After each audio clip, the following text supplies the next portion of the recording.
you be if you didn't know the day you were born?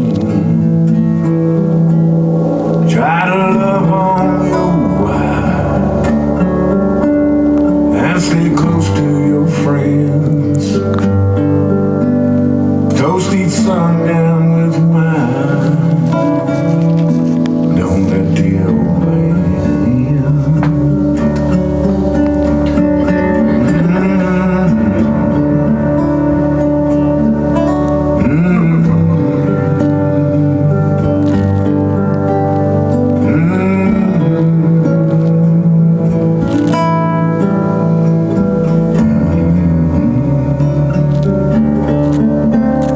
Many moons I have lived, my body's withered and worn. Ask yourself, how would you be if you didn't know the day you were born? When he rides up on his horse and you feel that cold bitter wind, look out your window and smile. Don't let the old man in. Look out your window and smile. Don't let the old man in.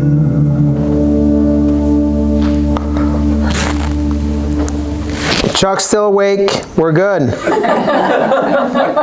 be back! People can't help people customize and save at Liberty Mutual! Only pay for what you need. Liberty, liberty, liberty, liberty. I think we're done with this. Okay. Let's get back to our business here. How many of you here heard this song before? Anybody?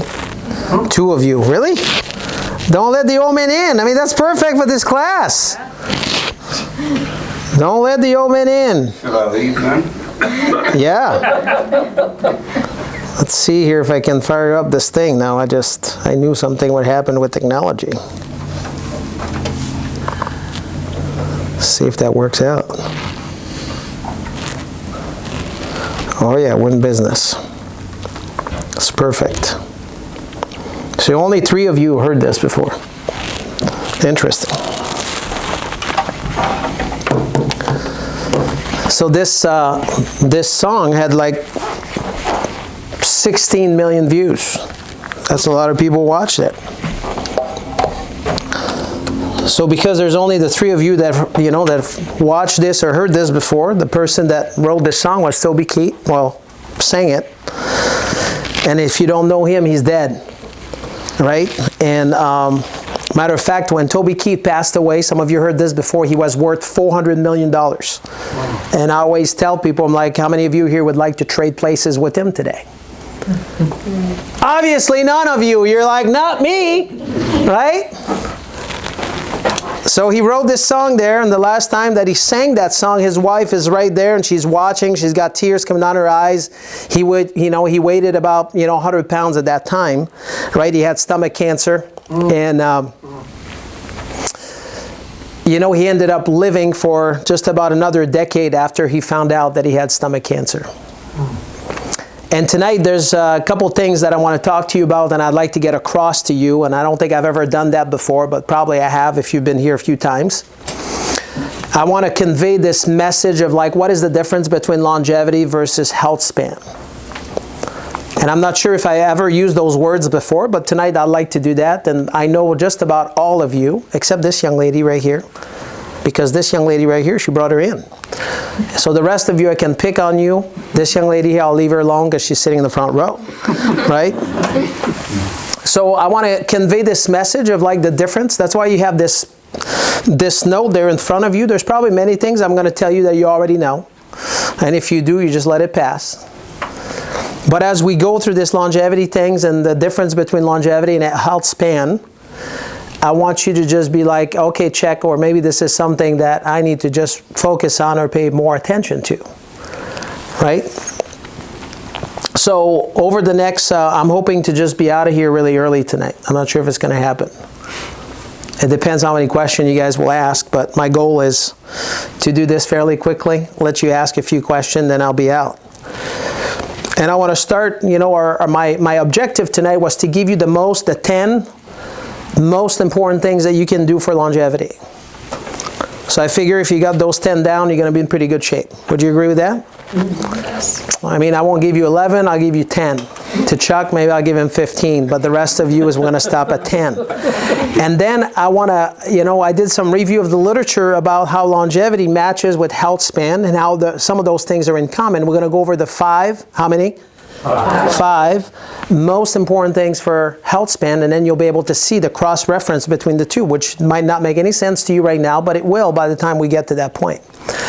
And then by the time we get to the end, then to maybe give you an opportunity to ask a question or whatever we get to and whatever we're going to talk about. It depends how ugly it's going to get, right? Fair enough? So here we're going to talk about, Toby Keat, we're done with that, but maybe you go back and look up at, this guy's life. It's pretty interesting. This is, in case you don't know, this is on our building when you leave. Some of you here, maybe you've never seen it. And how do I know this is because I had a sign right above my adjusting table there where I do chiropractic. And it says, what you think about, talk about, brings about. And it was there for about 12 years. And just about at year 10, this person comes off the table and she says, Dr. Jean-Guy, did you just put that up there yesterday? I'm like, no, it's only been there for 10 years. And what I realize is, we're just like, we roll in life, right? We're just like, there's so many things that we do that we're not paying attention. And but I want you to know that when you leave this place tonight, you're going to see this here on the wall. And it says, move well, eat well, and think well. And I want you to be thinking that everything we're going to be talking about tonight, you can put it in one of those 3 categories. And what I love about what I'm about to tell you tonight is, there's this lady that used to work for us. And she hasn't worked here for about 5 years or so. She was retired. She was a teacher. And her favorite things to say to me would be, she'd be like, hey, Dr. Jean-Guy, do you want to be right? Do you want to be right or you want to be happy? And I'm like, well, really, I want both. I want to be happy and I want to be right. Right? So anyway, she'd be laughing. She'd be like, oh, I just want to be happy. But the reason why I'm telling you this is because by the time we're all said and done tonight is we can, everything I'm going to tell you will fit into those 3 categories right here. If you understand about health and wellness and longevity and health span, they're all going to fit into those 3 buckets. Ready? And then when you leave, I want you to look at it and be like, boy, this wall there is amazing. Well, there's a reason why I had this painted. I had a vision. I've had the vision for many years, but this pretty much sums up. If you really want to be healthy, then those buckets needs to be filled. So this first one here, it says, this is the number 1. We're going to go over how many? 10, right? Only 10. The 10 most important things for longevity. Number 1, it says you got to exercise on a regular basis. And then exercise on a regular basis, let me define this. Most of the time people always ask, and it's right there, but in the medical literature, they just define that. When you tell a person walking 30 minutes a day, do that 7 days a week, it's 210 minutes total. Here it says between 150 to 300. It's really not a whole lot, but this can have a huge impact. So you got to exercise. I always like to tell people motion is lotion. And what happened is today is people more than ever before, people spend too much time sitting, or if they don't think they're sitting, they are, because they still don't know how much time they spend doing nothing. Either watching their phone or being on social media or just being numb by what they're looking at. And people are definitely not moving enough. Back in the 80s, some of you have heard this before, but I'm going to repeat it again because you probably haven't heard it yet. Maybe you're going to hear it tonight.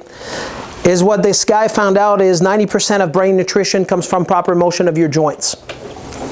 90% of brain nutrition comes from proper motion of your joints. So what happens is if you sit in a car and you drive thousands of miles every day, right, your joints are not moving, you're not doing nothing. If you're sitting at a desk 8 hours a day, 5 days a week, you do this for 25 years, 30 years, which some people do, this is not moving. If you get up 1 or 2 minutes or 5 minutes per hour, by the time the day is done, you haven't moved a whole lot. So moving is really important. And then I'll give you some more concept about moving a little bit, and then you have to tag this along to doing some strength training. So what that means here, and we're going to circle back to this health span in a minute. But for health span today, the most important thing at the top of the list is to have muscles. When people have sarcopenia, meaning they lose their muscle mass, that's it, you're done. When you see folks that they get older and they lift their arm up and you can see the fat, it's like a half circle, it's like a moon backwards, that's not a good sign. What happened is your muscles you have no muscles. So your muscle mass is really important. So here it says it's proven to reduce all cause of mortality by 20 to 40%. So that's really important. So those joints, you need to have proper motion of your joints. And now I'm going to take you to another concept. I want to bring you to your attention to this here, because I'm a fan, just so you know. I've been trained as a chiropractor. There's 24 bones in your spine. Those bones are all joints. And the joints that have the greatest impact on brain function is the top two bone in your neck. It's called the atlas and the axis. And the reason why it has the greatest impact on brain function is because this is where you have the most mechanoreceptors per square inch, which means nothing to you right now. But what that means is this is where you have the greatest neurological impact on brain function.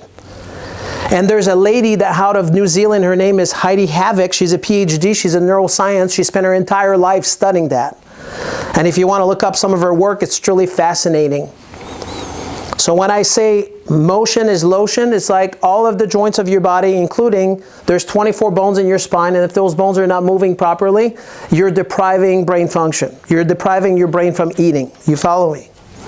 So I want you to keep this here on your backpack for a minute, right in the back of your mind for this number 2 here. This is number 2 on your note. It says prioritize, a whole food diet. People always ask me about diet. I'm not a big fan of diet. I just tell people, you should be eating whole food.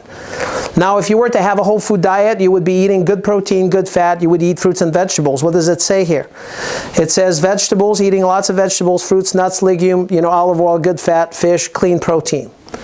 And then it says this is associated with up to 25% reduced risk of death from all causes. That's number 2. Now, just as a side note, if you've been around for any period of time and you've been sitting here, I'm just telling you that I'm repeating the same thing as what I've repeated for 20 years. This should not be new to you. But maybe it is new because I'm just using a different order, maybe different words. But I want you to know that it's nothing new. And if you look on the wall when you leave tonight, right, it says move well and eat well. That's part of those 2 buckets. Yes?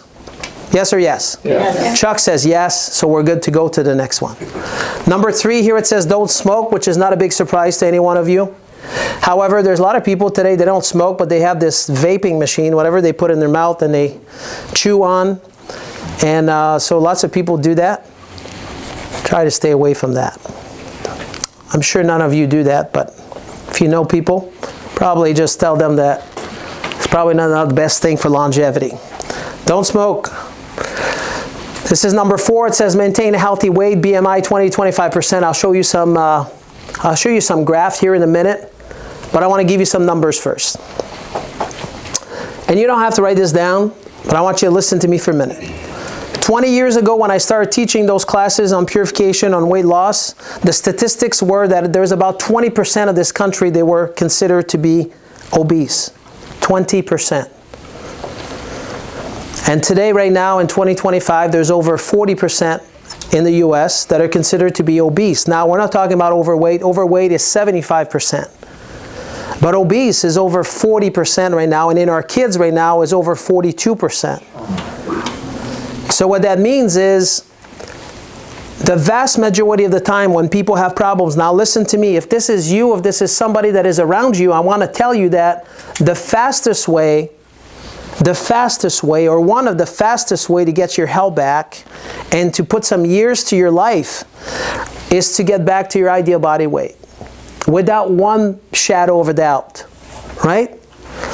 So here it says both being obese and underweight increase your mortality risk. So now this might be surprising to you.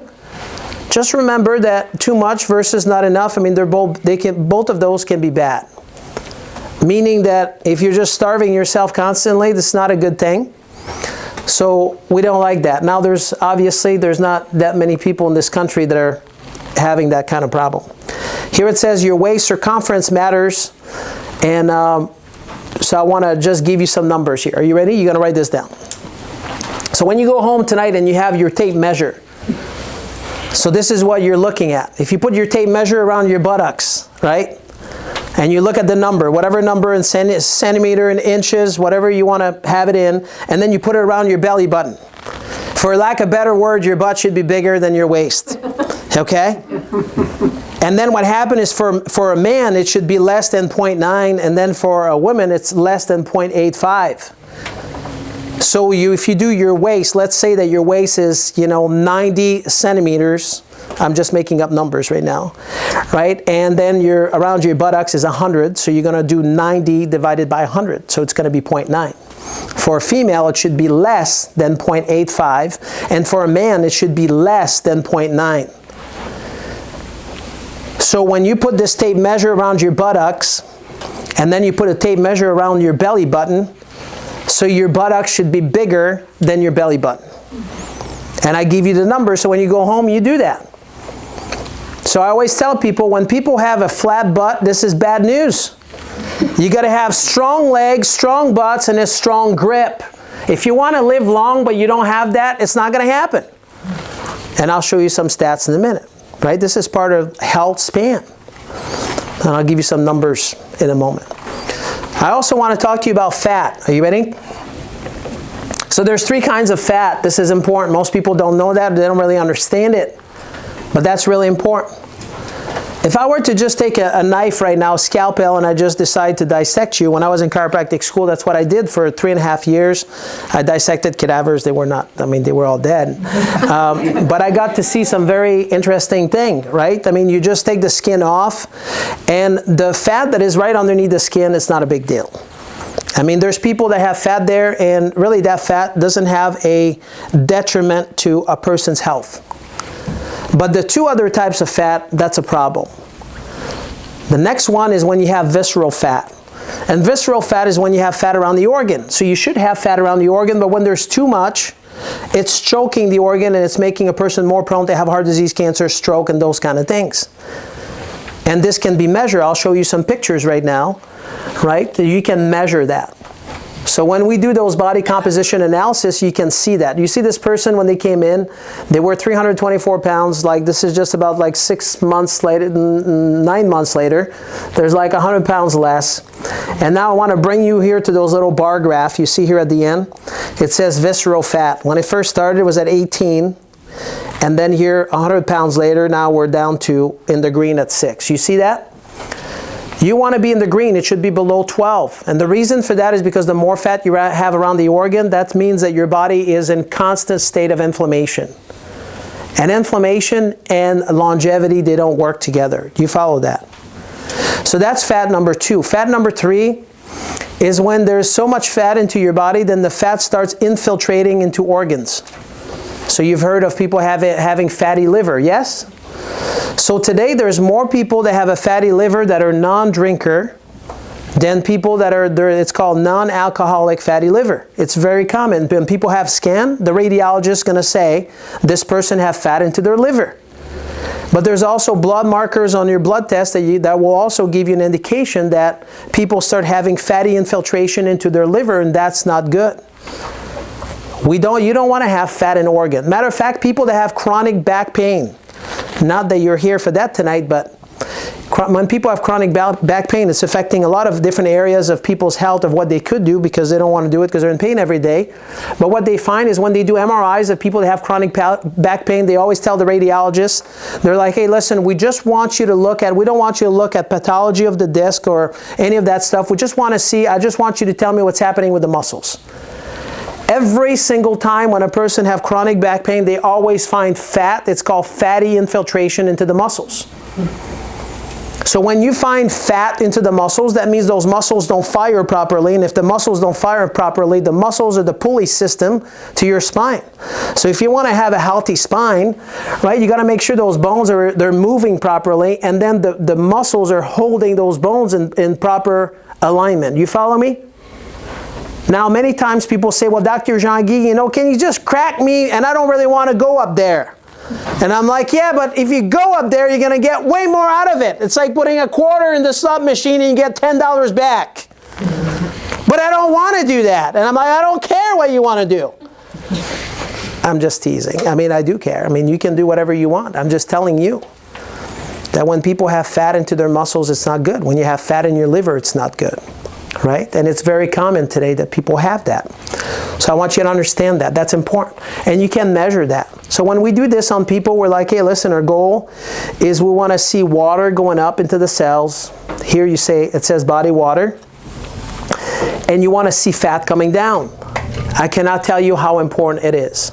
Cellular hydration is really important. Cellular hydration is really important. When the cells are breaking down, your body's breaking down. So you want to see water going up in the cells, and then you want to see fat going down, visceral fat going down. Does that make sense? Can you say a yes and amen? Yeah, this is like, that's what you want to look for, right? This is important. You want to just be moving this body. You want to make sure that you eat real food. You want to make sure that you don't smoke. You want to make sure that, you know, your buttocks is bigger than your belly button. So this is what you're looking for. Then this young man here, Dr. Jim, says, hey, Dr. Jean-Guy, you know, should you be sleeping? Yes, you should. It says 7-8 hours a day, right?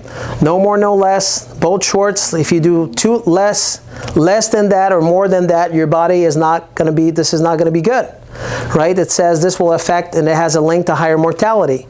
Good sleep also reduces the risk of dementia, heart disease, and diabetes. Is that important? Let me give you the numbers right now. There's like short of 1 million people dying every year because they have stroke and cardiovascular event. Short of 1 million people every year, year in and year out. This is according to the CDC 2022. Just about 1 million people died every year from cardiovascular event and stroke, right? Cardiovascular disease and stroke, which is considered to be a chronic illnesses. When I use the term chronic illnesses, that means that there's something you can do about it if you choose to. Number two is there's 600,000 people that die from cancer every year. There's 1.7 million people that are being diagnosed every year with cancer. Every single year. And then after that, number three on the list is there's 38 million people that have diabetes in this country, and there's 97 million that just haven't been diagnosed yet. But they are diabetic. Right? So that's a ton of people that are in chronic illnesses that are dying right in front of our eyes. It's happening to them right now. And there's something that can be done about it if they choose to. If they just knew better. If they just to be moving a little bit more. If they were to start eating more food and put in some good fat into their body and laying off the junk. So you got to sleep. When people sleep too much, right, it's related to people that have like, when people start sleeping a lot, you got to be worried about them. Because when people are depressed, they start sleeping a lot. Right? So there's other chronic illnesses that will happen when people don't sleep enough and when they sleep too much. How many of you here have heard of the glymphatic system? How many of you? The glymphatic system. Right? The glymphatic system, it's like the immune system for your brain. It's called the glymphatic system. And the glymphatic system only detoxifies your brain while you're asleep. If you don't sleep, you can't detoxify the brain. And if you eat and then you go sleep, then guess what? The glymphatic system just shuts itself off. So you want to detoxify your brain, you cannot just be eating a big meal and then you go to bed. So you want to have 3 to 4 hours after you eat your last meal before you go to bed so your glymphatic system can work properly. It's called the glymphatic system. Not many people have heard of it, but that's the system that detoxifies your brain. It's really important. So today, this neurodegenerative disease, you tell me if you're telling me that I'm wrong here. People are concerned with dementia, Alzheimer, Parkinson, any of those neurodegenerative disease. Are people concerned about that? If you're 20, you're not, because you don't know any better. But once you get to be 60, 70, 80, then you start thinking about it because you see lots of people with it. And you're like, well, why is that? So they call this dementia, this early dementia, those neurodegenerative disease, it's like diabetes type 3. What does that mean? That means that when you eat cake, cookies, candies, ice cream, bread, rice, and pasta long enough, right, and your blood sugar is like jacked up constantly, then what happened is your brain is on fire. And when your brain is on fire, then what happened is your body you start declining faster. Right? We don't want that. Nobody wants that. Which number are we on right now? Because I know there's one of you here that is like, oh yeah, 5. I'm putting all the numbers. It's 5, really. I'm going to be out of here within 30 minutes. That's great. So here it says manage stress. Oh boy, we're going to park ourselves here for the next 30 minutes. So here it says build resiliency. We don't want to eliminate the stress, so that's important. So what happened is you want to have stress. Stress is good for the body, but your body was never designed. Your body was never designed to have stress 24/7. So not enough stress is not good. Not many people have that. I mean, maybe Chuck here, but the rest of you, right? We need to put a little bit more pressure on Chuck. If you don't know Chuck, say hi. He's right next to Pat right here, right? So now check this out. I'm just picking on Chuck because I love him. But now check this out. I'm going to give you this. I'm going to give you my analogy of the lion. So here's what happened with stress. Now, you got to understand, when you understand what stress does, you will be able to understand people that are around you. So let's say there's a lion, and the lion did not eat for 2 weeks, and the lion is in a cage. And then Bob right here decides to just open up the door and says, Dr. Jean-Guy, we'll see how fast you can run. So he opens up the door, and the lion comes out of the cage and starts chasing me. Now guess what? I'm resilient. I'm not going to just give my life away that quickly, right? So I'm going to start running. And if I was to start running for my life, what would happen to my blood pressure? It would go up. And what would happen to my blood sugar? It would go up, because when you run, you need to have energy, you need sugar, so your blood sugar is going to go up so you can run faster. Do you follow me so far? That makes sense? So your blood pressure goes up, your blood sugar goes up. Now the other thing that's going to go up, it's called your cholesterol. So now I want you to take a mental note there, because when you go see your doctor, which just about every doctor, they don't like when the cholesterol is high.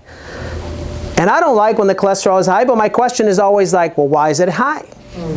If the lion is chasing you, the way that God made your body to work is your cholesterol is going to go up, because if the lion just bites your butt and you start bleeding, your body uses cholesterol for wound clotting. Do you follow me? So 100% of the time under stress, your cholesterol is going to be high. That's normal. Now when the cholesterol is high, then you're going to tell me what's going to happen to the hormones that are the hormones in charge of stress, like cortisol. Is it going to be low or it's going to be high?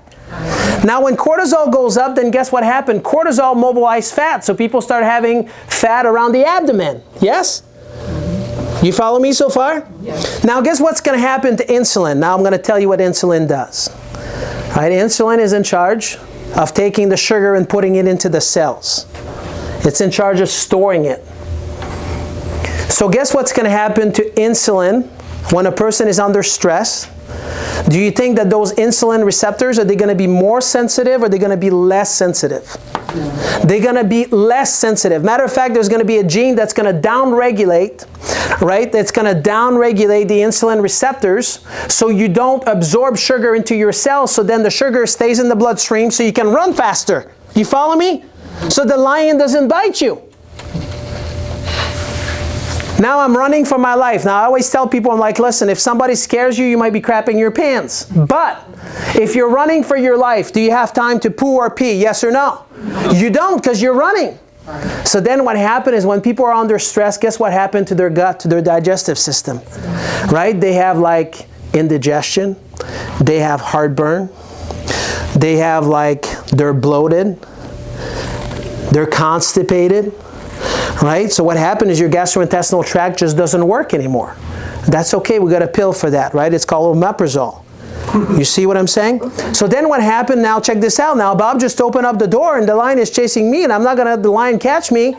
But then as I'm going through this here, right, I'm going to try to preserve my life. That's what I want to try to do. Your body was designed, right, to be able to handle stress, but it was never designed to handle stress long term. So when people have stress long term, guess what kind of condition they're going to develop? Bob's going to go to, or any one of you here, you're going to go to your doctor, and the doctor is going to say, hey, you have high blood pressure. Well, of course. I'm running away from the lion. And then the doctor is going to say, well, your cholesterol is high. Well, of course, I'm running from the lion. And then the doctor is going to say, well, you have high blood sugar. Well, of course, you're running from the lion. And then the doctor is going to say, well, you have indigestion. We've got a pill for that. Well, of course, you're running from the lion. Do you see that every one of those chronic illnesses, they're being jump-started by stress? And then what's going to happen is, let's say that, hey, you know what? Bob now is laughing. He's in his car, right? He let the lion out, and he's just watching me run. And then he's driving right by my side, and the lion is just chasing me, and then he's trying to give me a very complicated math problem. Do you think that if you're running for your life that you're going to have any kind of attention, concentration, focus? Yes or no? No, you won't. As a matter of fact, you lose your mind because you're like, I don't care. I just need to run fast. So what happens is when people are under stress, they're going to say things like, I have my mental capacity is not as good as it used to. Or they're going to be like, hey, you know what? My attention, concentration, focus, no good. People are going to say, hey, you know, I'm just like, my short-term memory, no good. So people will have they will tell me, and they will say to me, they'll be like, something to do with their mental capacity is going to be decreased. Now, is it because they're abnormal or because their body is doing exactly what it's supposed to do? If you're running for your life, you don't have to do the hard math problem. You just need to run. Do you understand what I mean? So when people experience that, they don't have a pathology. They're not abnormal. They're just doing what they're supposed to do. Their body is just doing what it's supposed to be doing to begin with. Do you follow me? Now, guess what happened? Are you ready? I'm going to tell you more. Now we're getting to the next step. This is PhD level, right? PhD level is when you run for your life. Do you think that your body is worried about infection? Who cares about infection when you're running for your life? Guess what happened to your immune system? You think your immune system is stronger or weaker? Every one of you here, you've experienced that. As soon as you're done with the stress level, the next morning is you have a fever blister on your lips, or you get sick. Yes or yes? Yes. So what happened is your immune system gets down-regulated. So are you more likely or less likely to get cancer? What do you think? Well, of course, right? Your body is not stupid. It's doing exactly what it's supposed to be doing. Do you follow me? But if you go to the doctor, and their infinite wisdom, and you have all those symptoms, with those symptoms, then we can make a diagnosis. With that diagnosis, we can give you a pill. Do you follow me? Do you know how many people are on pills for blood pressure, blood sugar, mental health, and all of this stuff across the board? Do you follow me? So this is really, really important. You need to be a master at understanding what this does. So then you can come and see Dr. Jean-Guy, and you can be like, because I see that every day.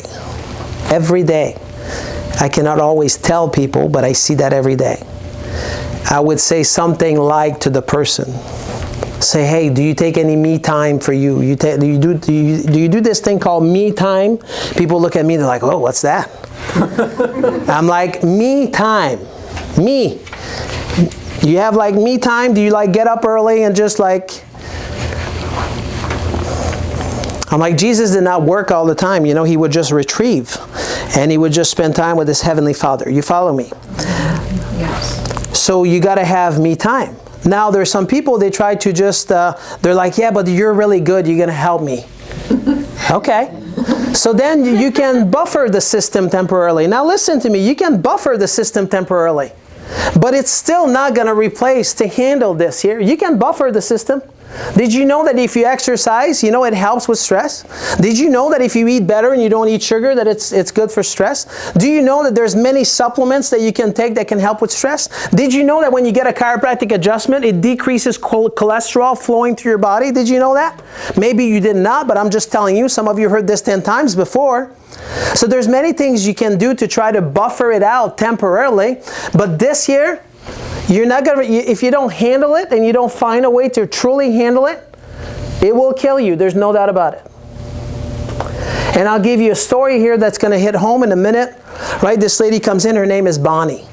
And Bonnie, her husband died from cancer. So she comes in for nutrition. And then she remarried to this man. This man's name is Tom. And Tom's wife died from cancer too. So here we go. They both die from cancer. They get back together. They get married. And then here's the profile. Are you ready? Tom has an office. His office is at Panera, 6 a.m. every morning. He's at Panera, his Bible is open, and he's discipling somebody. Every day. That was his office. Right? And Tom has like zero stress. Zero. Zero. Like zero. Got a big smile on his face constantly, every day. Bonnie comes in, Dr. Jean-Guy, I'm so worried about Tom. He eats so much sugar. Like, I'm worried about him. Like, my spouse died from cancer. I'm really worried about him. So now they both come in for nutrition and chiropractic, and then they just, after a year and a half, they leave. They just go down to Florida, and they are in the villages, right? They go, well, whatever that place is, and it's a place for, I guess, when you decide to check out, right? So then I don't hear from them, and then one day, guess what happened? Tom shoots me a text. He's like, hey, Dr. Jean-Guy, I haven't heard from him in months. I think it was probably a year by then. He's like, do you know? I'm like, no, I don't know anything. I haven't talked to you in a year. He's like, Bonnie just had a heart attack. Right? Bonnie just had a heart attack. Now, what do I want you to get out of this? I'm a huge fan of a lot of things. I'm a huge fan of people making sure they take care of their spine, making sure they manage their stress, making sure they eat well, making sure they take their supplements. You know, I mean, I'm a fan of many things for people's health. But when there's many times people think, and maybe you fell into this and you're like, you know, so-and-so, they did everything perfect and they got cancer. And you know, in the back of my mind, I'm always thinking, when people say that, that's usually not the case. One time during COVID, I'm just doing a treatment to this gentleman, and he says, yeah, my friend died. You know, he had COVID. I'm like, oh, really? But he was perfect. I'm like, oh, really? So you didn't take any medication or anything? No, he was just taking blood pressure medication. I'm like, if there's one thing you didn't want to be on while you were like, while COVID was around, right, is blood pressure medication. We already know that this was a big red flag. But in his mind, right, this guy was in perfect health. People don't know what they don't know. And they don't always understand it. And I want you to understand, because this is important. So here it says, now I want to tell you about, it says chronic stress will shorten the telomere. I'm going to skip to the next slide here, so I teach you a little bit about the telomere. Some of you have heard of it, but I want you to be a master at the telomere. Right? So the telomere here, it says, this is similar to the plastic can on your shoelaces. This is the shoelaces, those are plastic cans. Yes? You follow me? I'm going to slow this down. This is called the telomeres. And then it says, I'm going to go to the next slide, it says, the telomeres are measured in bases. When you conceive, you have 15,000 bases. When you're born with 10,000, you're going to die with 5,000. It says every time that our cells divide, the telomere will become shorter, and therefore the aging process will accelerate. So when the telomere becomes shorter, you're just going to die faster. So here it says, every time our cells divides, the telomere becomes shorter, and therefore the aging process accelerates. So now your cells, there's 70 trillion cells in your body. How many? 70. Yeah, your body is just like, you know, you have this every so often, depending on the system, those cells, they regenerate, right? Your body has the ability to heal itself and to regenerate. Yes? Yeah. You follow me so far? So now let's say that you have 120, it's like a toner. It's a toner in the copier machine, right? You have a toner in there, and the toner is good for 120 copies for 120 years of your life. You have 120 copies. You follow me? All of you here, you have 120 copies. But now you can decide. Every one of you here, you can decide how fast you make the copies. And now, would you agree with me that the first copy of the toner there in the copy machine, if you ever use one, you'll see the first copy looks pretty good. But when you make the copy of a copy, does not look as good. So now you can decide how fast you make the copies. You can decide how fast you make them. Let's pretend that you eat a lot of cake, cookies, candies, ice cream, bread, rice, and pasta. It's going to make the copies going really, really fast.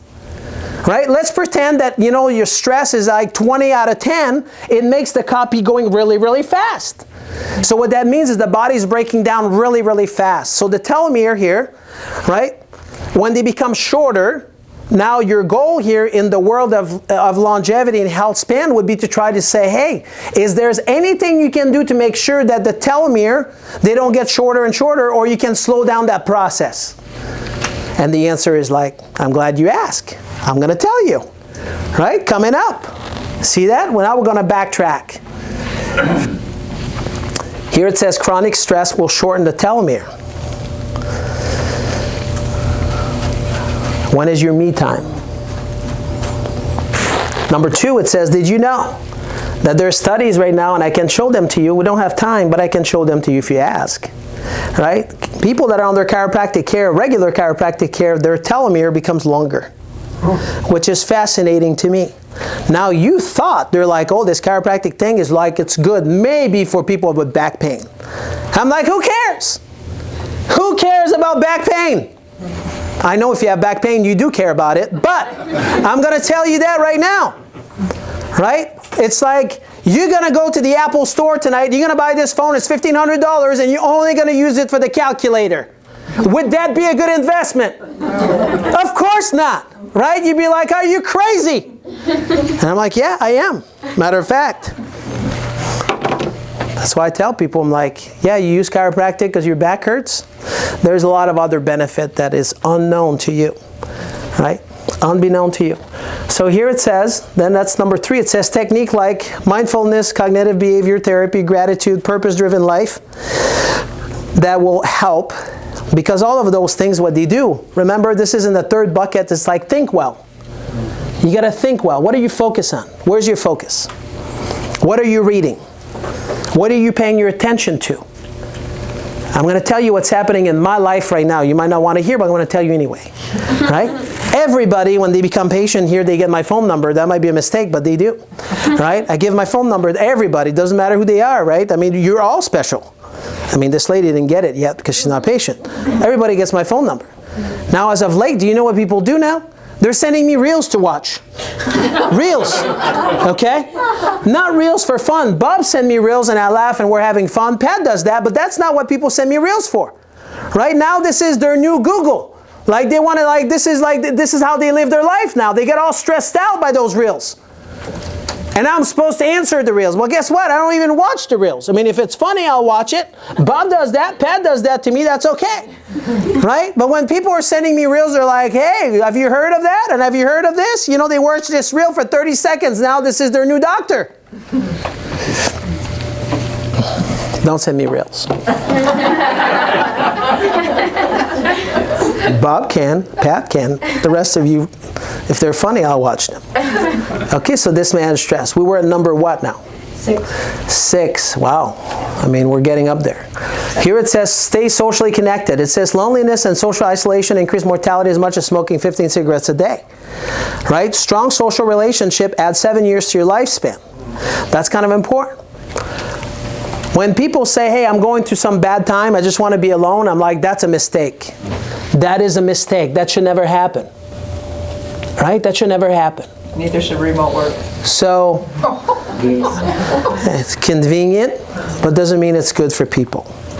Right? Convenient doesn't mean it's good for people. So, we're at number 7 now. So here it says, control your blood pressure, cholesterol, and blood sugar. Wait, what? Wasn't long enough? No. Basically, it's like write down, stay socially connected. That's it. Just go to Dr. Jean-Guy's class with all those crazy people. Right? Okay. So here it says control blood pressure, cholesterol, and blood sugar. What is those 3 things related to, just to make sure you were paying attention? Yeah. So what happened is, now check this out. This is really important. So if you go to the doctor and you have high blood pressure, we're going to give you a blood pressure what? No.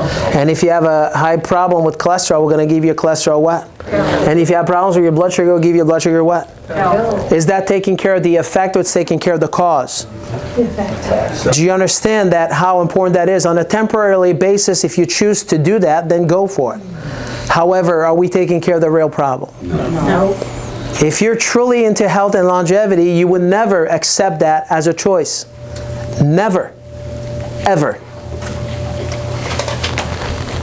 Here it says a silent killer, regular screening and management, right? Reduce the stroke, heart attack, and dementia. Now listen to me now. This is from a medical model here. This is from the medical journal. So if you go see the doctor and you have those things, they would see as giving you the pill as being prevention. That's how they've been trained. If you have blood pressure and I give you a blood pressure pill, this is prevention. This has nothing to do with prevention. I want you to write down, they are killing me softly. While I'm not aware of it and my numbers are managed, I'm dying softly. That's what we do for people. Has nothing to do with people being healthy. Nothing, zero. And there's so few people truly understand that. They're going to just say yes to that solution.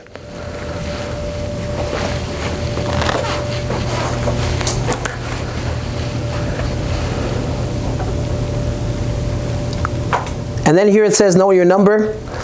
You know, I'm a fan of people knowing their numbers. I'm a fan for all of you to know your numbers. You should. You have high blood pressure, you should know your numbers. And then you should be asking the question, why? Right? If your HA1C is 7.8, you should be asking the question, why? If your blood sugar is 180 on fasting after 12 hours, you should be asking which question? Why? If your cholesterol is like, 350, you should be asking the question, why? Right? If your triglycerides are at like 257, you should be asking the question, yeah, I'm just eating, crapo, this is the crapometer, so I'm just probably hiding and just eating junk. This is what people do. When your triglycerides are high, 100% of the time, you're just eating in the closet. You're hiding to eat bad stuff 100% of the time. It is impossible that it can happen otherwise. It's impossible. Do you see what I'm saying? It's impossible. It's because if you don't know any better, it's because you don't understand physiology. Your body is just an amazing machine. Can you say amazing machine? Yeah, it's amazing. People can eat at McDonald's for 40 years and they're still standing up. It's amazing. It's amazing, truly. The body is amazing. So you got to know your number. This is important. We're going to talk about number in a minute. Right? So here it says excessive, avoid, alcohol. Let me tell you a little bit about alcohol, because you're going to hear this from people. I hear that every day. People are like, Dr. Jean-Guy, when I get home, I just have my glass of wine and it just relaxes me. When I hear that, it's like the bell is ringing in my head, because I'm like, yeah, I know exactly what's happening right now. Right? I have this beer, it relaxes me. And I don't have much. Right? I don't have like a bottle of wine every night. I don't have much. I only have a glass that's this big. I don't have much. It relaxes me. Now, if this is you or your friends, I'm just telling you, there's something that is not handled in the background. You're just drinking the wine like you're taking the blood pressure pill. It's no different. A person can lie to themselves, but at the end of the day, that person, to me, they're probably stressed out. And that's why they're drinking the wine. They're just like drinking themselves to just be like, I'm going to have so much chemical in my body, then we're just going to force it. Do you see what I'm saying?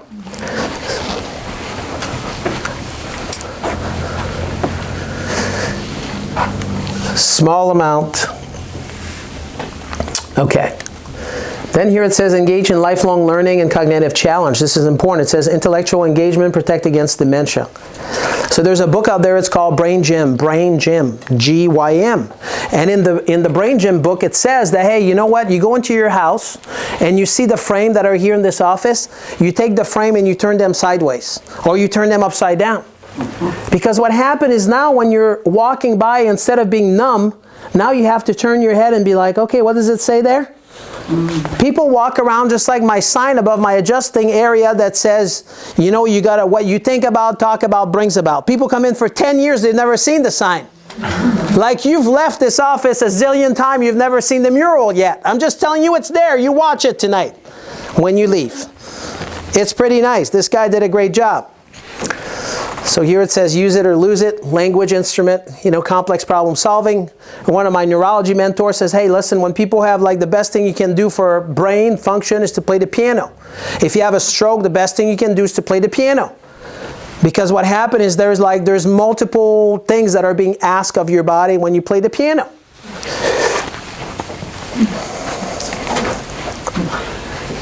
And then here's some tips. It says spend more time in nature. Why do you think that is? Right? When you spend more time in nature, your cortisol is going to go down, the inflammation is going to go down. I'll tell you about cortisol and inflammation in a minute. When cortisol goes up, inflammation goes up. If inflammation goes up, you're not going to live long, for sure. Number 2 here, it says get regular sunshine. Right? The sunshine vitamin is kind of important. People tell me that right now. They're like, hey, this weekend was amazing. I was outside and I feel so much better. There's something. People go to Florida and they're like, you know what? I felt so much better. Now, besides being on vacation and maybe de-stressing, which is likely, people did that, but they also put their feet on the ground. Guess what happened when you put your feet on the ground? You have this thing, you've heard of free radicals, right? Free radicals, they're called ROS, reactive oxidative species. And what happens is those free radicals, they break down the cells, so they make you age faster. So now you go to Florida, you take your socks off, and then you go on the beach and you start walking there, and you're like, hey, that's nice. I like it, right?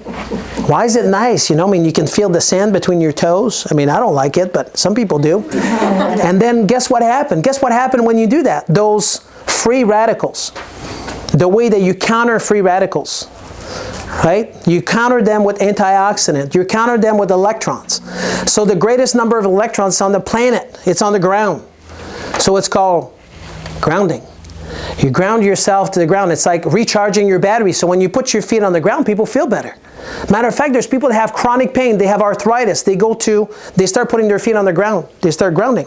Right? And what happened is they do research. This is in the Journal of Rheumatology. People that have rheumatoid arthritis, they start putting their feet on the ground, then their pain goes away. Interesting. What kind of therapy is that? Just go put your feet on the ground. Just walk in the grass. No way. Right? No way. That's way too easy, Dr. Jean-Guy. I mean, what kind of pill should I be taking? Put your feet on the ground. Put your feet on the ground, watch the sun comes up, and then put your feet on the ground and watch the sun come down. Right? Do you follow me? So then those electrons, they get into your body, they neutralize the free radicals, and then the inflammation goes down, and then the pain goes down. That's how it works. This is a true phenomenon. So that's important. Get your feet on the ground. Walk in the grass, barefoot. I have okay. an earthing thing. So here it says, consider purpose in life. So now I want to talk to you about this here for a minute, because this is important. We know that people that have a strong purpose, people that have faith, right? Then whatever faith they have, whether they're Christian faith, whatever their beliefs is about religion, that we know that they live longer. Having a purpose in life. People that are purposeless, they don't live as long. That's important. So here it says, consider purpose in life as a longevity factor. There's a book out there, it's called Blue Zone. They talk about it. I mean, you can listen to the book, but don't buy it. Okay. So now, that was number 10. That was the bonus slide. Now I want to talk just a few minutes before we end this, because we're having so much fun. I'm supposed to be leaving here very quickly. Because I told you it would be short, but it's never short for some reason. Okay? I got 5 minutes to go over 5 bullet points. Maybe 6 minutes. So this concept here is really important. Are you ready? This is like the important concept of the night. We started with longevity as it relates to health span. Now we want to define that. Longevity, it says, how long do you live? Everybody wants to live long. I don't want to live long. I just want to live 100 miles an hour as fast as I can, right? And then one day I'm just going to croak over. I mean, like, in the rocking chair and I'm gone. I don't want to be like, how many of you here, I mean, I know what you're going to say. How many of you here wants to be in a nursing home the last 15 years of your life? Nobody. Do you know what happened to Toby Keith the last 10 years of his life? He was miserable. It doesn't matter how much money he had. It didn't matter that he had the best doctor, that he had the best of everything around him, but guess what? He was still dying and he couldn't live his life to its fullest. Do you follow me? So health span is when it says how long you live healthy, active, and independent. Is there something that is more scary? I'm only 52 years old, right? But is there anything that is more scary when people get older? That they want to be independent. And you should be. The best part of your life, in case you don't know, is when you pass the age of 50. Why is that? Because that's when you have the greatest, I know some of you are not 50 here, because this is when you have the greatest amount of wisdom that you can transfer to others. If you're sitting in a wheelchair and you're drooling all over yourself, how good is that? You're like, yeah, I just want to move with my kids. Hopefully they're going to let me in. Like, who wants that? But this is what happened to most people. Right? So here, health span, it said, how long do you live healthy, active, and independent? Independent. And then this is past 50. I'm just going to tell you that this is my revelation here for the past 3 months. It's like, hey, guess what? When you pass the age of 50, that's when you have the greatest wisdom in your life. Before that, you were just like, you didn't know nothing. Nothing. You just thought you knew something, but you didn't know anything. Now you have all this wisdom, and then people are like, yeah, after 50, I'm just going down. And I'm thinking, no way. After 50, this is the best time of your life that you can pour into other people, you can mentor other people. There's so much things that you can do, and there's so much you can give back to people's life. But yet most people don't do that because they're just sick and dying. They're at the nursing home drooling all over themselves. They don't know who they are.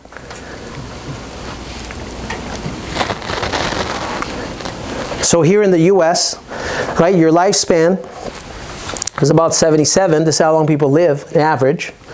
Right? And your health span, the average is about 63, which is 14 years less. I would say, based on my experience and taking care of thousands of people, tens of thousands over 25 years, it's lower than that. People stop living their life to their fullest before 63 for sure. People don't want to travel. They can't go play with their kids. They can't go play with their grandkids. Right? They just can't. And that's sad to see. Some of you think I'm harsh on my mom, and you've heard a story about my mom. My mom just left yesterday morning, 4:30 a.m., you know. I mean, why do I have her get up that early? Because I want her out of my house. I mean, it's like, she was here for 10 days. I'm like, okay, you're out now. I take her to the airport at 4:30, you know, it was early. I'm like, you're out, okay, I'll see you in a month. But when she's here, guess what? She's got this whole list of things I want her to do for me. I don't know if she's going to do the list, but I give her a long list. She's 77 years old. I'm like, you got to clean my exercise room, and you got to do my laundry, and you got to wash the windows, and make sure they're done before I come back tonight. And then she started yelling at me, and then once in a while she cuss at me, and I'm like, oh, that's good. That's really good. I like that. You don't think it's true, but if you just know me and you've seen my mom around, I mean, you'll know my daughter's sitting right there. I pick on her all the time. But the reason why I do this is because guess what? The day she'll stop being feisty is the day that she's gone. I'm going to pick on her as much as I can, as long as I can. And I want her to back talk to me. That's what I want her to do. Right? She's like, I'm not washing those windows. I'm like, why not? Why not? I mean, you should. You stay here for free, you know? I mean, I just adjusted you this morning. I mean, come on. Who's going to pay me for that? I can say that because she doesn't speak English, and none of you will repeat it. So, okay. Those are the top 5 things for health span. This is the medical literature review, and I want to match those together. I'm just going to tell you top 5, and you'll see how they connect closely, right? Closely, but then you'll see here at the top, number 1, it says strength training, muscle mass, function, sarcopenia, right? We talked about this already. And in that longevity, it says, you know, twice a week. Here it says like 2-3 times a week strength training. Keep your muscles, bones, and joints healthy. Keep the movement. And then the biggest thing here, it says squat, lunges, push-up. You know, all the big muscles in your body, those are the ones that you got to work the most. You got to be able to do a squat, yes? You got to be able to sit all the way down, and your heels need to touch the ground. Those legs needs to be strong. Your butt muscle need to be strong, and then your grip. When people just shake my hands and they're like, oh, nice to meet you. I'm like, that's a bad day for you. Matter of fact, nobody's going to date my daughter. She's right there. If they're shaking my hands like this, he's out. And she knows that. Matter of fact, she tells them before they come and meet me. She's like, make sure you look at him in the eyes and you shake his hands real tight. Because they have no chance. Those little wimpy, I want nothing to do with that.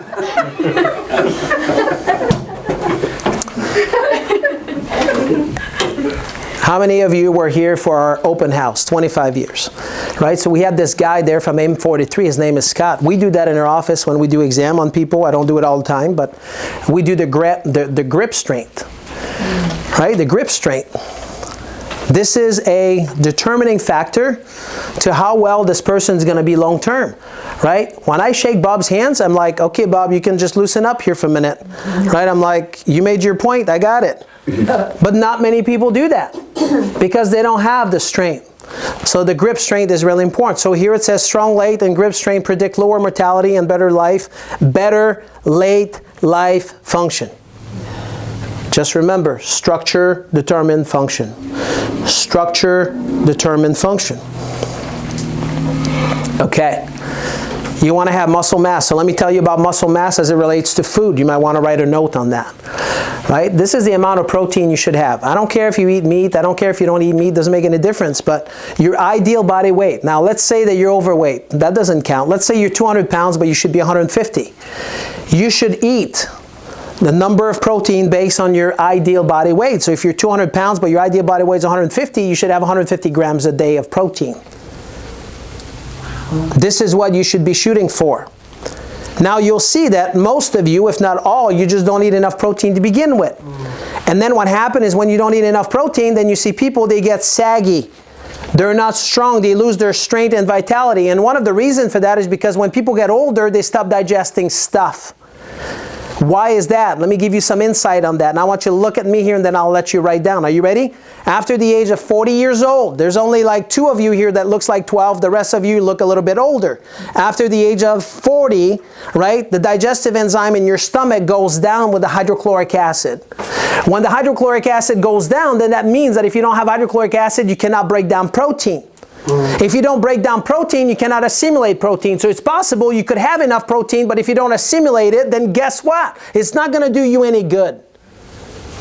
So that might be wise for most people to make sure that there's enough acidity in your stomach in order to break down the protein so you can assimilate them. Now in my world of nutrition, then I call that like using digestive enzymes. Because what digestive enzymes will do is it will do what your body stopped doing after the age of 40, or it doesn't do it as well. So digestive enzyme with hydrochloric acid becomes kind of important. So some of you, maybe you're like, yeah, but I do like, apple cider vinegar. Well, that would be good, right? So that could be an option. Some people are like, yeah, I don't want to do that. I'm like, okay, well, there's other option. But you've got to do something to make sure that you break down the protein. Then the next thing you got to do, now check this out, this is really important. Right? You were all told that your gallbladder is like a spare part. We're just going to take it out. Most people, most female, age 40, 50, if you take 10 of them, 5 of them don't have their gallbladder. Now your gallbladder is the storage tank for the bile. The bile is being produced by your liver, and then it's stored in the gallbladder. When you eat fat, then it's being pushed into the small intestine so you can break down the fat and assimilate it. If you don't have fat, you don't have hormones. If you don't have hormones, you go cuckoo. How many of you want to sign up for that program?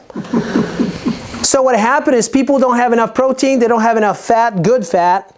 Fat makes hormones. Hormones makes your cuckoo up here work properly. If you don't have hormones, your brain is made out of fat. If you don't eat enough fat, then you cannot make hormones. If you don't make hormones like estrogen and progesterone and pregnenolone and testosterone and DHEA, that's really important.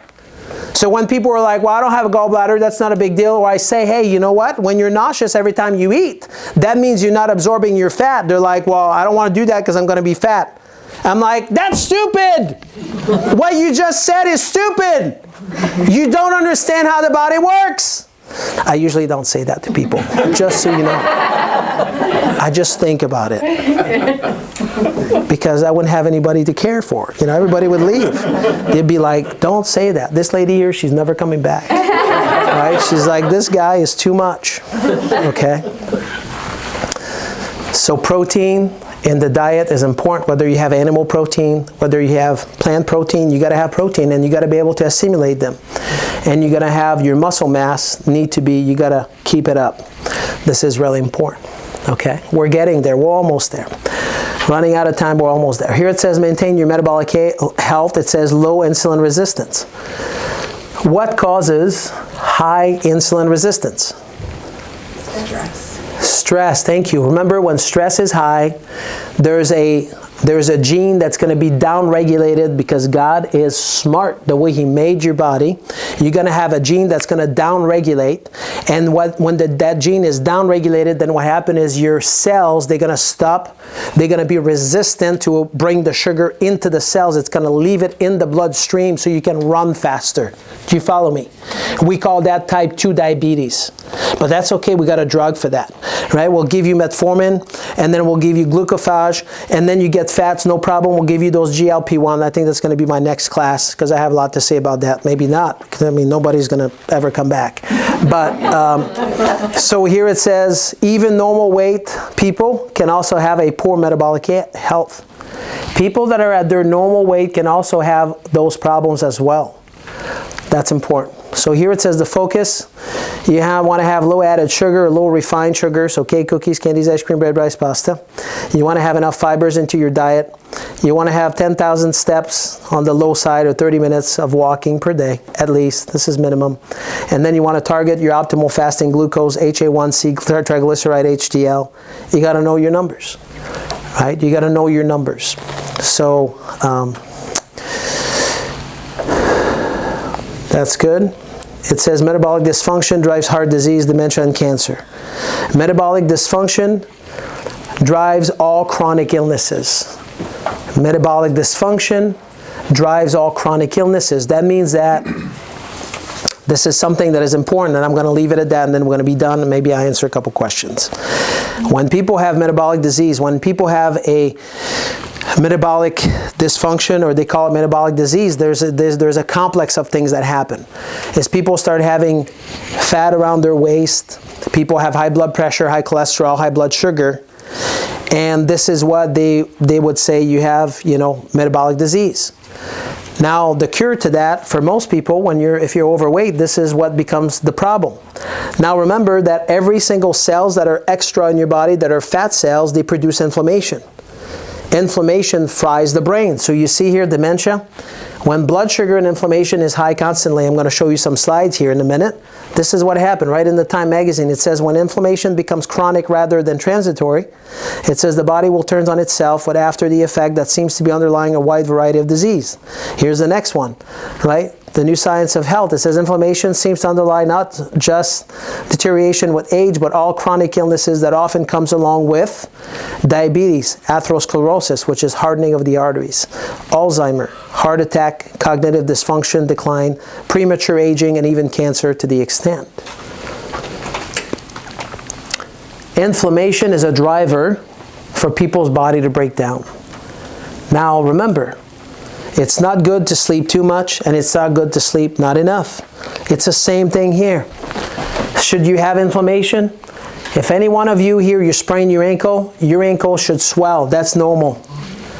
There's normal inflammation, just like there's normal stress, and it's good for the body. But when there's too much and it's chronic, this is when it's not good and it's not normal. Does that make sense? So it says preserve brain health through your cognitive and social engagement.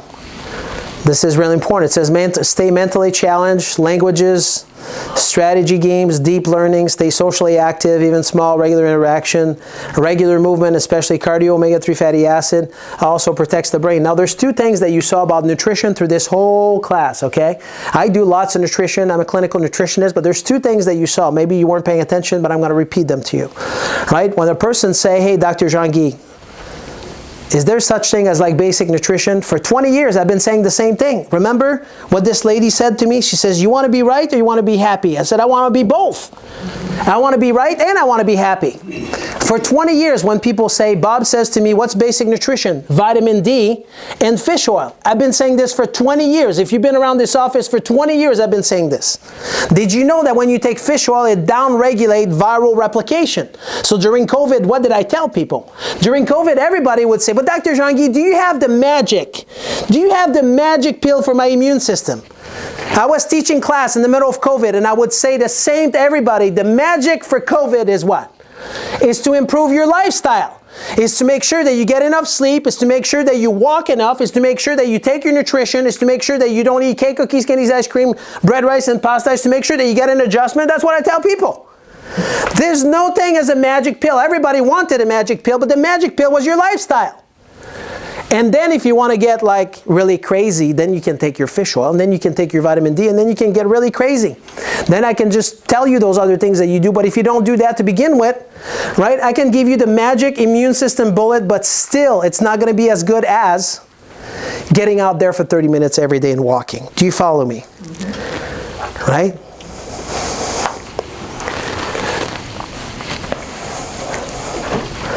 Now read this here. This is powerful. It says Alzheimer's disease starts 20 years before the symptoms starts, right? Prevention is key. They don't have like, there is no drugs for Alzheimer's. There's no drugs for people losing their brain. There is no drugs. I mean, the only drugs they have is to practice on you. I mean, if you want to be a guinea pig, you know, go for it. But there is no drugs. So what do you have? You know, you have like, you can start now. Well, I mean, why would you wait? You know better. Start early. Here, make sure to prioritize recovery. It says sleep, stress management, inflammation control. So we talked about all those things here. It says sleep 7-8 hours, chronic stress. It just makes the copy faster. You get old faster. And then, you know, this thing about mindfulness, breath work, sauna. Right? I tell people, I'm like, hey, you know, people that pray,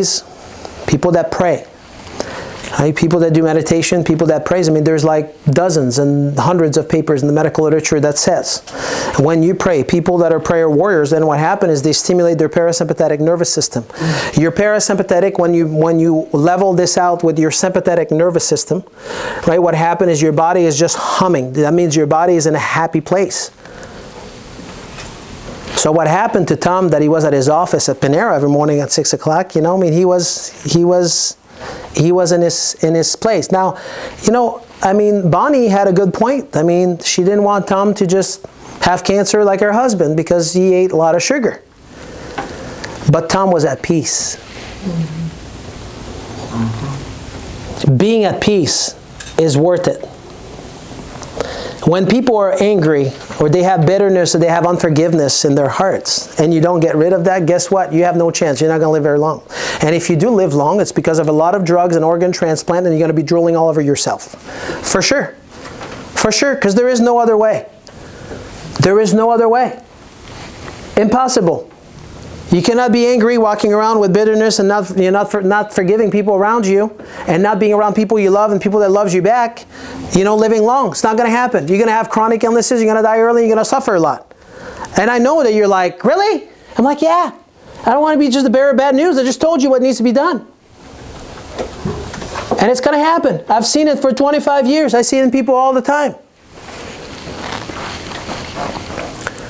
So here it says, keep a strong sense of purpose, right? People's faith, that's something's important. What are you here for?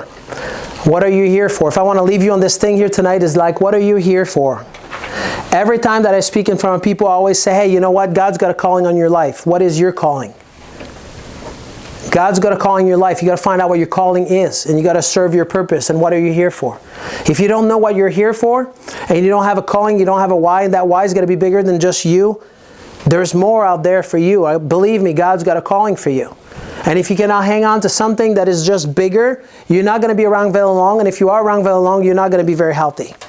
You're going to have longevity, but you're not going to have health span. Which I would dare to say to all of you, that's what you want. That's what you want. And now I want to give you the concept. I want to give you this concept here before I leave you, because this is important to understand. All of you here, you all look like wiser than me, okay? Because you're a little bit older, besides the 3 that are 12 years old, okay? So check this out. I want to give you the concept. Anything that you do, this is the purpose. I want you to understand that. This is so important. So let's say, for instance, when you are embarking into a therapy, whatever therapy that is, let's just say that you see somebody that, you know, you see a chiropractor, for instance. I'm just giving you an example. Or let's say that you see a physical therapist, so you don't think that I'm biased, okay? I mean, I am really, but let's say you see the physical therapist. I'm not a physical therapist. And you have a problem, and you go see the physical therapist.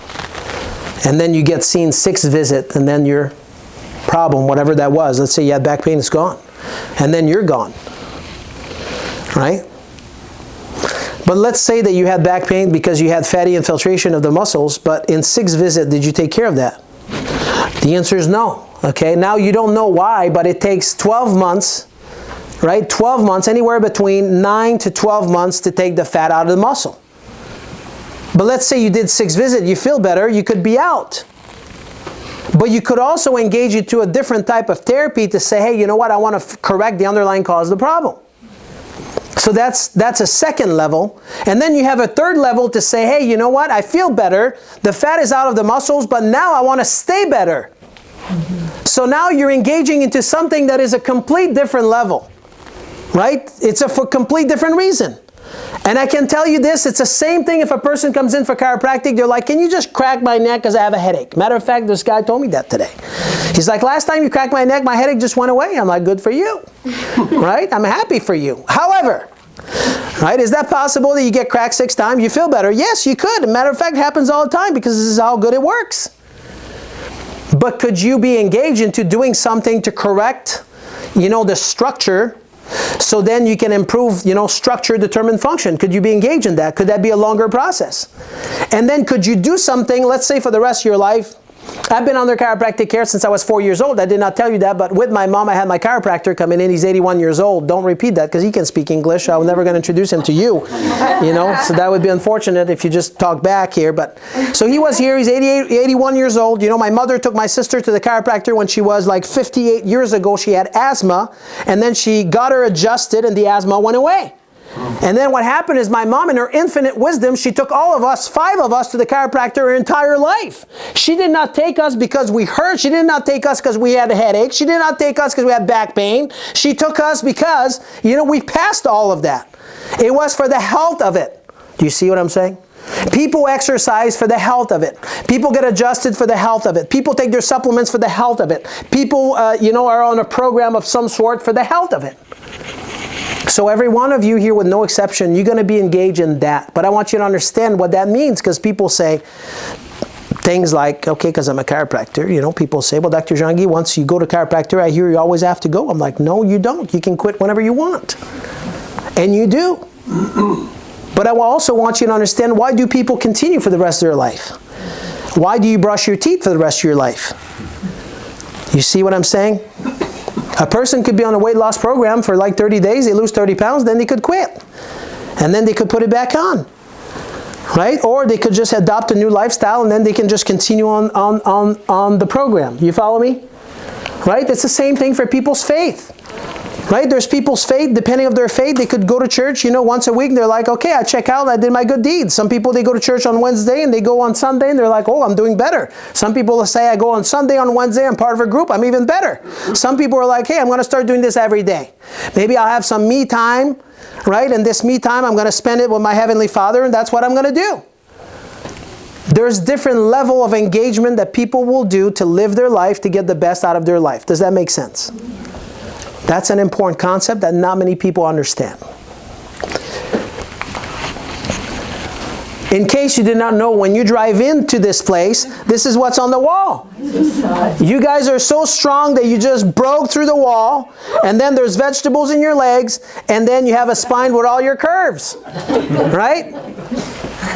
There's a reason why I built this. It says, be well.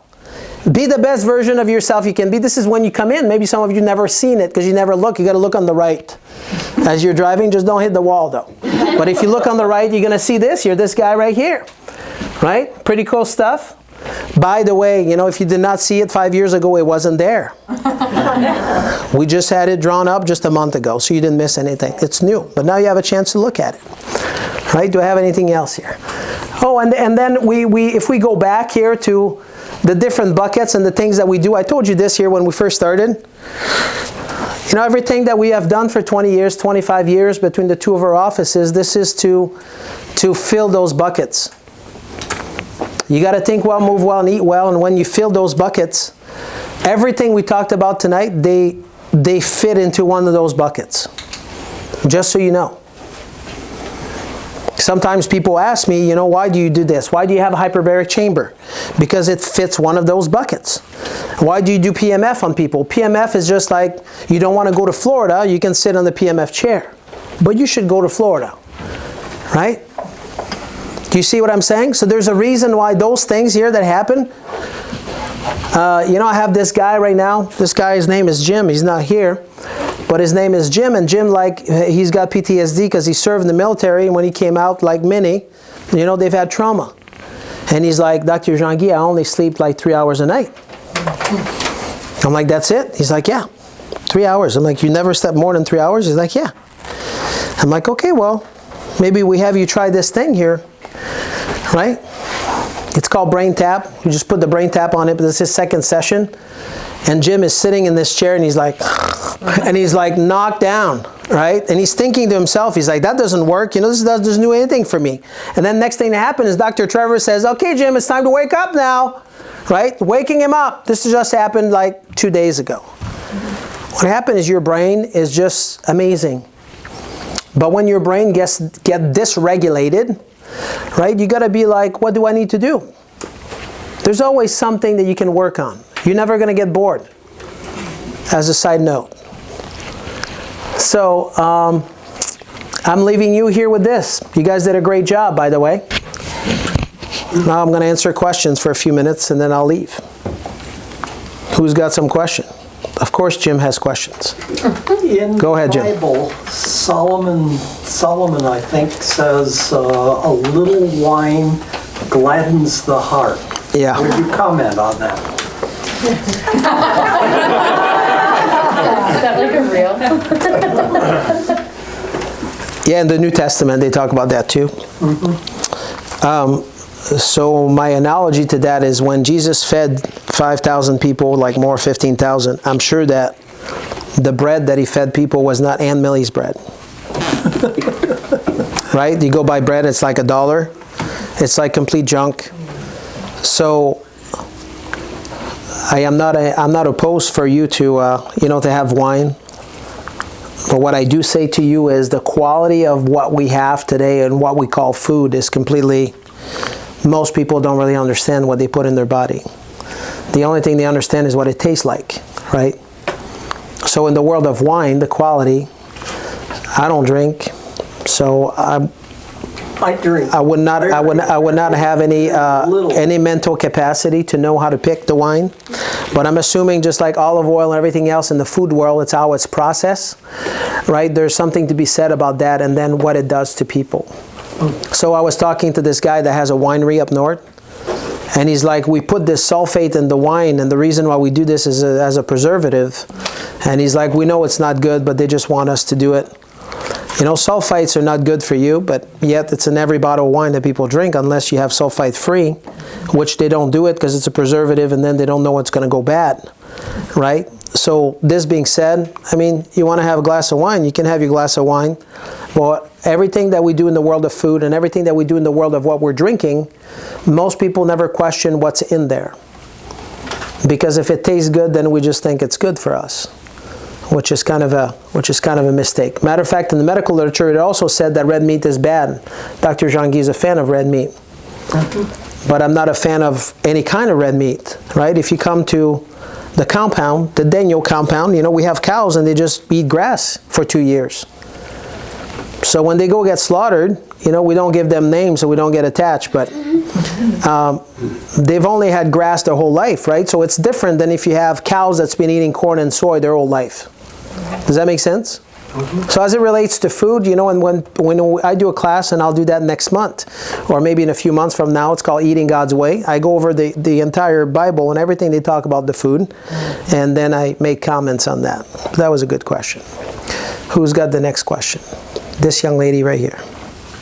On the things that you offer on the board, and it's got laser TX and shockwave TX, could you explain a couple of those? Well, this is called laser treatment. So laser treatment, those are kind of biohacking device. So what that means is because those bodies have been beat up, So we use things that, helps the body recover faster. So for instance, laser treatment. So laser treatments will increase microcirculation. It will break up scar tissue. It will improve. It will improve. How the nerves can heal when people have neuropathy or some sorts of nerve damage. So if a person has scars, it can break through those scars. So there's many different health benefits neurologically and for a lot of different systems in the body. Shockwave, it's like in the medical literature, shockwave is connected to stem cells regeneration. So the shockwave treatment actually will stimulate your own stem cells to regenerate joints. So this is a natural way of being able to do that instead of going through having a joint replacement, having a shoulder replacement or knee replacement if you don't need them. And then there's other things you can do to escalate that. We have a doctor right now at Gilead, Dr. Nebling, that does regenerative medicine. So those shockwave therapy can be done with prolotherapy, with PRP, can be done with stem cells. So there's other things that can be done. And then here it says BrainTap. BrainTap was developed by this neuroscientist. His name is Dr. Porter. He's a PhD neuroscientist, and basically the BrainTap allows for retraining the software in the background that's been trained in a way where it's under your involuntary system. So it has the ability to retrain the brain and to level out the brain waves so your body can relax, and it can decrease systemic inflammation. So it's a very fancy things. You listen to a session. It's 20 minutes. You put the headset on. There's some LED light that will shine into your optic nerve and into your earlobes that has some acupuncture point. And there's also at the same time a binaural tone that's going to go into your brain that's going to balance out the brain waves.